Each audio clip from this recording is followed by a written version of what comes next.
How to use Ahrefs for keyword research. First, log into Ahrefs, click on Keywords Explorer, and enter a topic related to your niche. For example, personal finance or gaming laptops. Keywords Explorer is Ahrefs' main tool for finding keyword opportunities.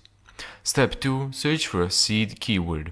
Enter a broad keyword and click search. For example, car insurance, YouTube shorts, weight loss. This gives you search volume, keyword difficulty, and traffic estimates. Step 3. Check search volume. Look at the monthly search volume, global volume, and traffic potential. Higher volume means more people search for that topic. Step 4. Find easy keywords. Check the keyword difficulty. For beginners, 0 to 10 is very easy, 10 to 20 is manageable, and 20 plus is increasingly competitive. Low KD keywords are often the fastest way to get traffic. Step 5. Open matching terms. Click matching terms, and then you'll see hundreds or thousands of related keywords that people are searching for. Step 6. Analyze the top results. Scroll to the SERP overview and check who ranks number 1 to 10, the domain strength, and number of backlinks.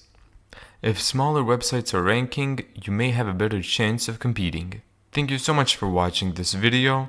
If you found this tutorial helpful, make sure to give it a thumbs up and subscribe. And as always, see you in the next video.